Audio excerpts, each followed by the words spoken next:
Good morning, everyone. Welcome to the State of the City Report for the City of Grand Island.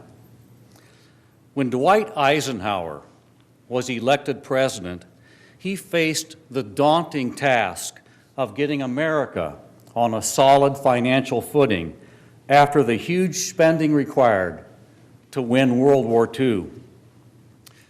He believed good government required thrift, sacrifice, and discipline. As your mayor, I have pursued these same goals. Thrift requires that our city run efficiently with enough spending to deliver essential government services, but no more. Sacrifice requires leaders who will step forward and invest their time and experience to improve the community. Discipline requires that we all realize that we have a role to play, and we must all work together to make Grand Island greater than it has ever been. One thing has remained constant since I was first elected mayor. We have not stood still. We have not stood still for a moment. Our accomplishments are the greatest this city has ever seen. All across the city, you see amazing progress, such as the new Conestoga Marketplace, new additions to healthcare with the new medical building at Prairie Commons and the new CHI St. Francis Medical Clinic on Capitol Avenue. These medical facilities reinforce our role as a regional healthcare destination. We are redeveloping the former Veterans Home to create housing for veterans. And the greatest single investment in Grand Island's history is the soon-to-start $600 million Good Life District that will include a sports complex, an aquatic center, and new housing, hotel, and retail development. The Good Life District alone will provide great jobs, growth, and opportunities for the people of Grand Island for decades to come. No, we have not stood still, and because of that, our future has never looked brighter. In fact, of all the generations of people who have lived in Grand Island, none experienced the tremendous growth and progress that we have seen in the last 7 years. Our quality of life is being enhanced by the new ball field and stadium renovations at Ryder Park. And let's not forget the millions of dollars the city is dedicating to renovate our Island Oasis Water Park with a miniature golf addition. Another project that reflects both our history and our forward momentum is the next phase of the Steele Park train area. For generations, the train has been a part of what makes Steele Park special. Its sights, sounds, and motions are woven into childhood memories across Grand Island. Now, thanks to citywide support, we're building on that legacy by transforming the area inside the tracks into a more immersive and welcoming destination. Oh yes, it is our ideals that propel us forward. We believe in building a city where children and families can thrive. But the most important thing we believe in is us. We believe that we, by each having a role to play, can take Grand Island to heights it has never experienced before. By never standing still, we have expanded the horizons and opportunities for all of us. No American president threw himself more energetically into the role than did Teddy Roosevelt. He created 6 national parks and set aside millions of acres for public access and enjoyment. At the time, he was criticized by a crabby House Speaker, Joseph Cannon, who did not want to spend one dime for Roosevelt's national parks. Or as Joseph Cannon put it, not one dime for scenery. Joseph Cannon believed in standing still. Teddy Roosevelt believed in moving forward. That explains why you see Teddy Roosevelt's face on Mount Rushmore, and you have probably never heard of Joseph Cannon. We are following in the footsteps of Teddy Roosevelt by creating a Nebraska state park by combining Mormon Island and Camp Augustine into one 500-acre state park. It'll be only one of 9 in the entire state, ladies and gentlemen.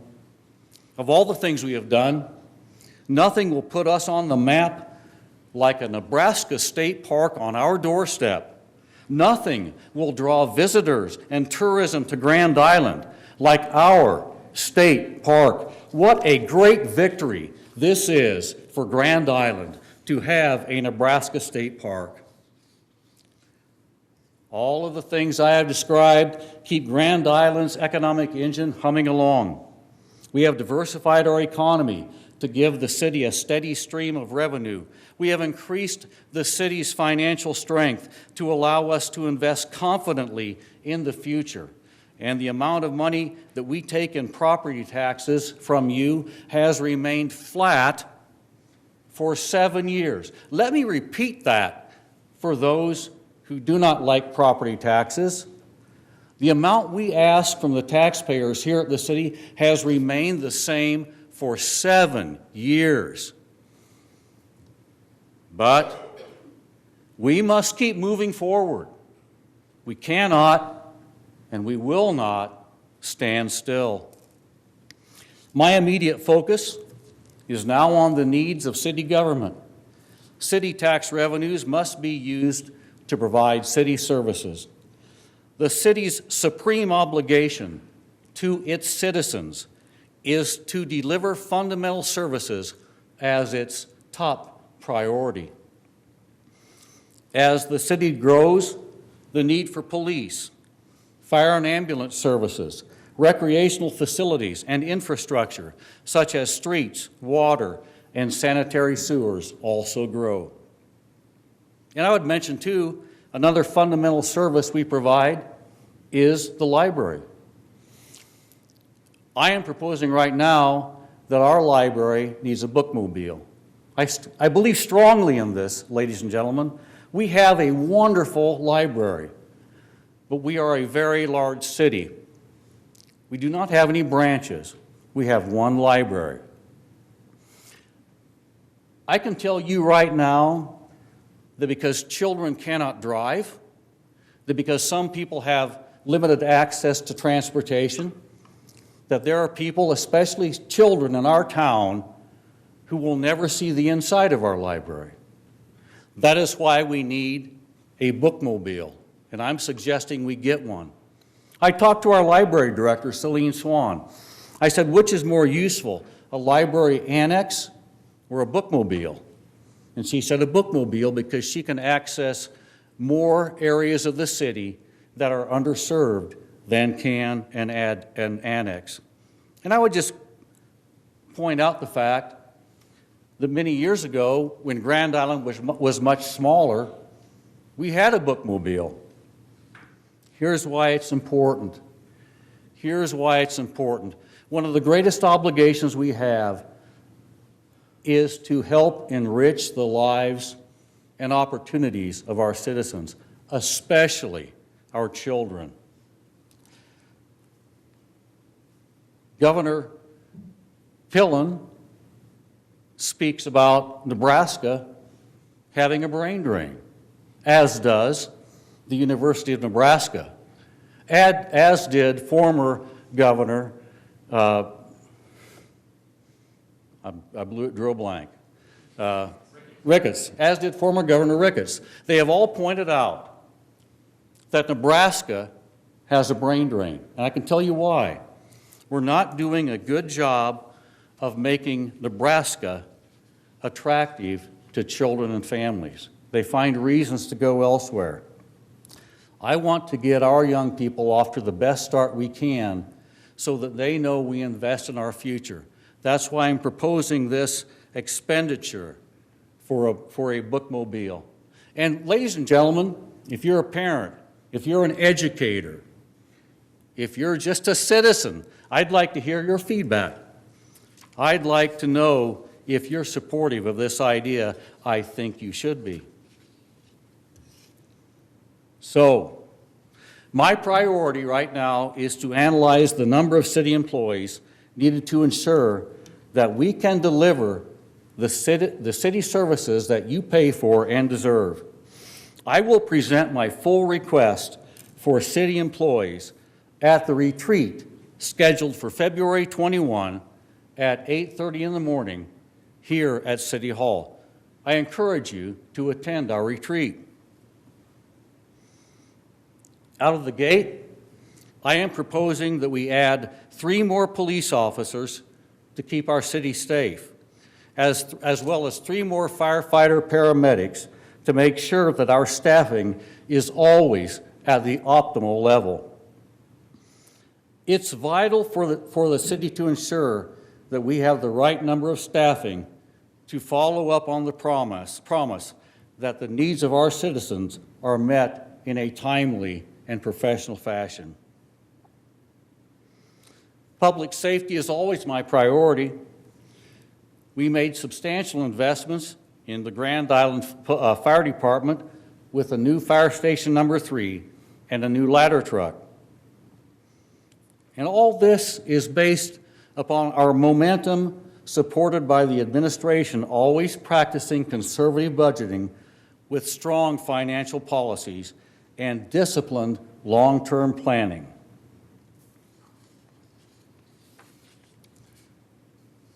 One of the greatest things in life is having work worth doing and doing it well.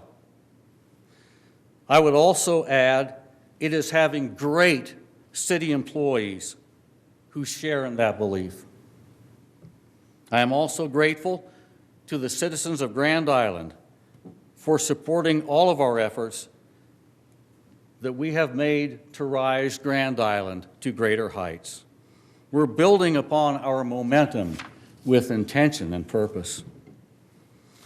In a moment, you will hear from the 2 men most responsible for public safety, Police Chief Kevin Denny and Fire Chief Corey Schmidt. After they're done, we'll answer any questions that you may have. But I'd like to end with one last thought. President Reagan said, "There are no great limits to growth because there are no limits of human intelligence, imagination, and wonder." Over the past 7 years, our citizens have proven their limitless ability to imagine a new and vibrant Grand Island, which builds upon our past toward a greater and more prosperous future. Thank you.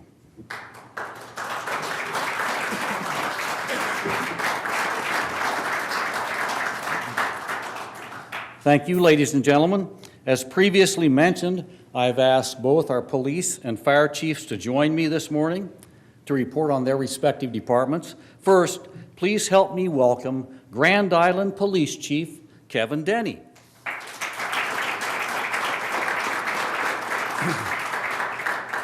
Thank you, Mayor. I'd like to thank the mayor and the council. 3 years ago this month, they took a gamble on a person from Texas and brought him up as a police chief, so I appreciate that. I hope the gamble's paid off to some degree.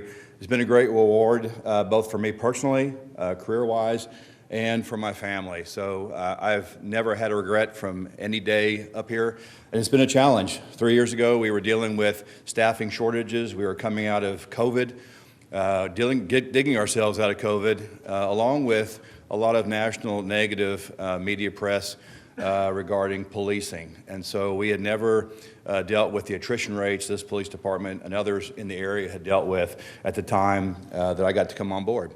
And so it was a challenge. Staffing was a big challenge. Getting integrated with the community and aligned with the community, again, was a big challenge. So over the last 3 years, it's been a heavy lift, but it's been very rewarding as well.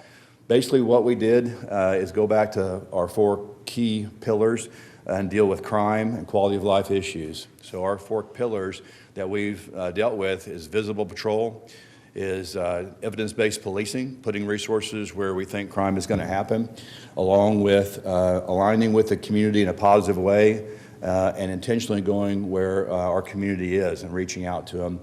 And then finally, developing a positive leadership culture in the police department. And I think that we've seen the results of that over the last 3 years. And in the years to come, we're going to see even more results going forward. So the last 3 years have yielded a drop in crime since 2022 of 22%. And that's a pretty big number, 22% over the last 3 years. And I can say as your police chief, there's more to come on that. You know, we're just getting started with the new police officers that we have. We've returned our staffing levels to full staffing. When I came on 3 years ago, we had about 67 police officers. We were authorized 86, and now we have 91, building to 92. And over the next few years, we're going to get a few more, but we're going to do some things to offset the need for more police officers over the next few years, and I'll talk about that in 1 second as well. So from 23 to 24, you saw the crime rate, and we reported on that. The crime rate dropped 13% overall. The crime rate from 24 to 25 has dropped just under 1%, so a slight decrease in crime this past year. I think that's a result of the increased staffing that we have coming back, and one of the pillars that we talked about, which was visible patrol. And so visible patrol means you get out there and you make traffic stops, you interact with your community. And what we've seen over the past year in 2025 is a 56% increase in traffic stops. And that's incredible because we've gone from just under 10,000 traffic stops in 2024 to about 15,500 in 2025. And I say that because I think there's a direct correlation between the traffic stops that our new officers are out there doing and the accident rate. So the accident rate has dropped 12.5% in 2025, and that equates to 246 less accidents in the city of Grand Island in 2025. That means that you may not have been involved in an accident that could have happened, or your loved one.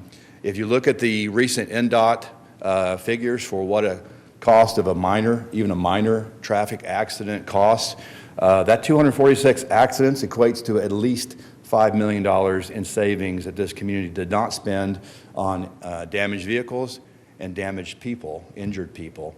So that's a huge thing. That's at least $5 million this community saved. A lot of the reason because I think the police officers were out there.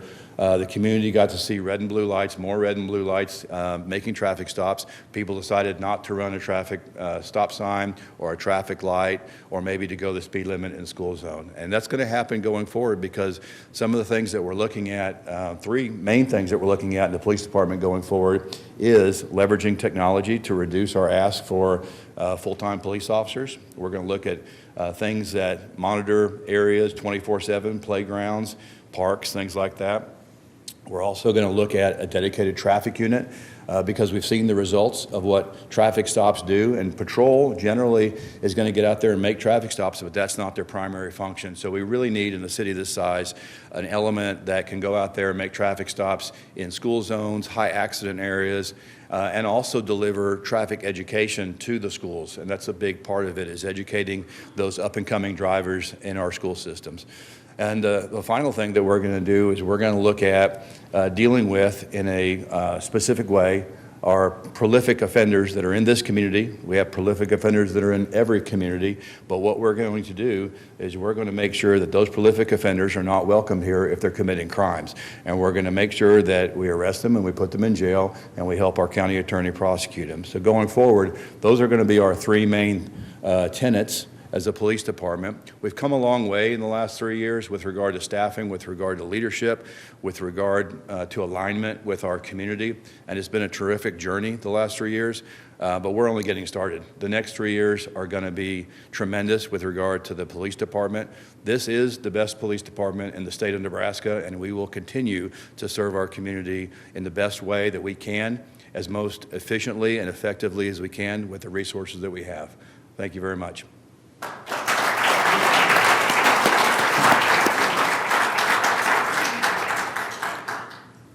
Thank you, Chief Denny, and now it is my pleasure to welcome Grand Island Fire Chief Corey Schmidt.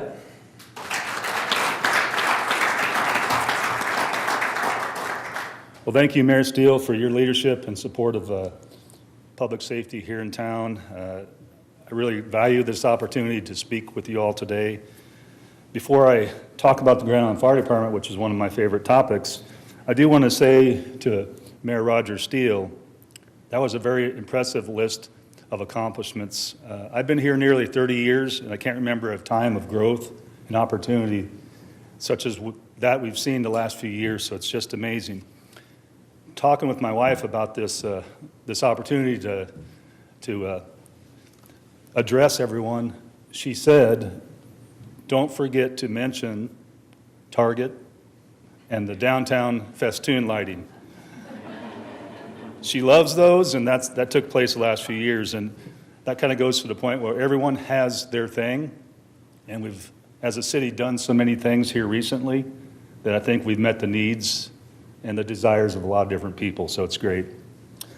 As far as Mayor Steele, one of the things as the commander-in-chief of the city that he told us directors is to make sure whatever you're doing, it benefits the community or betters your department.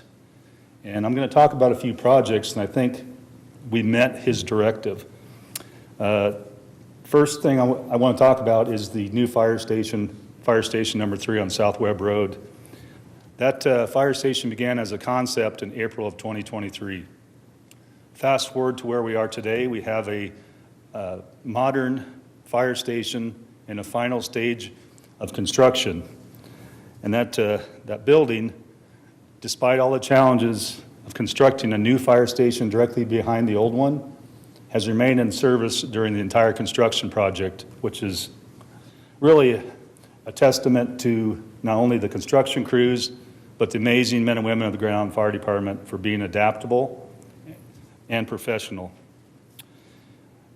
And in terms of Mayor Steele's directive to make sure it benefits the community and our department, I can honestly say it's in an ideal location. It has the physical space needed to allow us to upstaff that location with the advanced life support capable ambulance and its crew. And as you can see in the southwest portion of Grand Island, it's rapidly growing and the needs are increasing. And by staffing an ambulance there, we're going to be able to reduce medical response times significantly. So directive met. Next, I want to talk about the aerial platform truck that the fire department took possession of late last year. That aerial replaced a 25-year-old model that, despite the great maintenance and prevention program, was seeing some issues with reliability.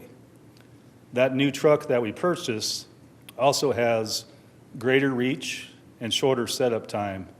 And by greater reach, the old aerial was able to operate up to about the 9th story. The new one can reach up to an 11-story building. In addition to that, the setup time on the old unit was about 1 minute and 30 seconds. The new one is closer to 30 seconds. So we saw a 67% reduction in setup time. And then in the emergency service world, minutes and seconds equals lives. I have no doubt that this new vehicle and its capability is going to result in more successful rescues and positive outcomes because the city chose to invest in public safety. Next, I want to talk about a project that is ongoing, and it involves dive rescue. As you know, Grand Island is surrounded and within its city limits has many bodies of water. Over the years, our community has experienced several drownings related to those bodies of water, and in the past, the Grand Island Fire Department men and women responded to those incidences, but unfortunately, we are unable to help because we're not trained in dive rescue. In the past, we've relied on the dedicated volunteers who make up the Grand Island Dive Rescue Team, which is a volunteer group. Unfortunately, this team has seen a decline in members, and they're all advancing in age. And at some point in the not-so-distant future, they will no longer be able to effectively offer those services to Grand Island and the surrounding areas. To ensure the dive rescue and recovery service is always available, Mayor Steele and the Grand Island City Council members approved as part of the fiscal year 2025-26 capital budget $50,000 to be used to purchase dive rescue equipment and to provide training for our people. In addition to those city funds, one of our community partners, which is CHI St. Francis Foundation, gave us a generous donation of $5,000 to help with that much-needed project. Together with all the city funds and the donated funds, we are working towards creating Grand Island Fire Department's first dive rescue team. That team will have approximately 10 members, and they're currently undergoing training, and ultimately they will become public safety diver certified. Our members know it's going to be a long, slow process. In the meantime, we're going to work with the current volunteer dive rescue team for as long as they're willing to help. But we know it's a much-needed service. And the fourth and last topic I want to talk about is the Pulse Point app. But before I talk about the Pulse Point app, I need to provide a little bit of background. And that background is, in the United States, approximately 90% of the people who experience cardiac arrest outside the hospital setting do not survive. And studies have shown for people who experience cardiac arrest, if CPR is started and an AED is available prior to the arrival of first responders, survivor rates jump up to about 40%. Unfortunately, most people who experience cardiac arrest here in Grand Island do not receive CPR or have access to an AED prior to the arrival of the fire department. With support from Mayor Steele, Grand Island City Council members, as well as through a multi-year cost-sharing partnership with both CHI St. Francis and Grand Island Regional Hospital, we will collectively be working to address that issue.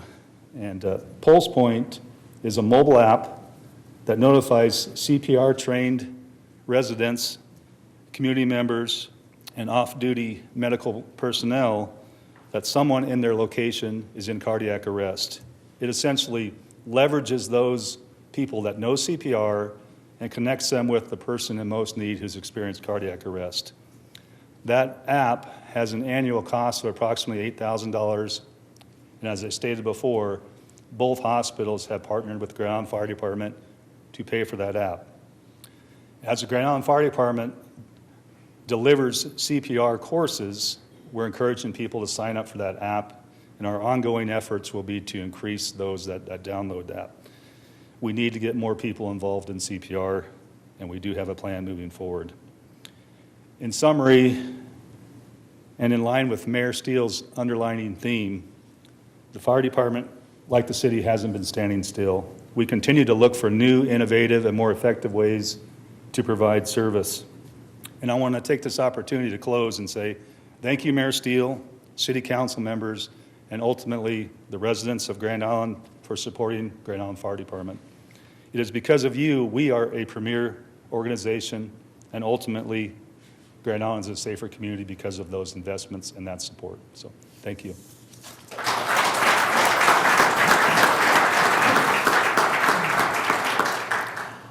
Thank you, Chief Schmidt.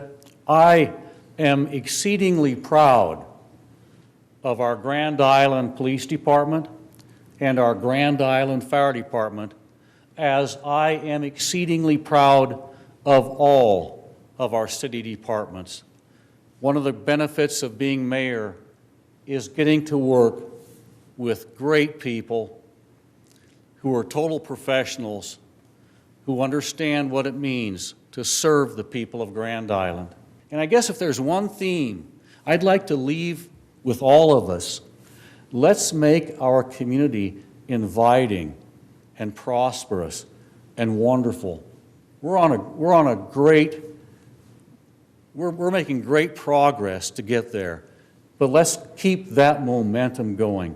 Thank you again for your time. It's wonderful to see all of you. Thank you, Chiefs, for being here.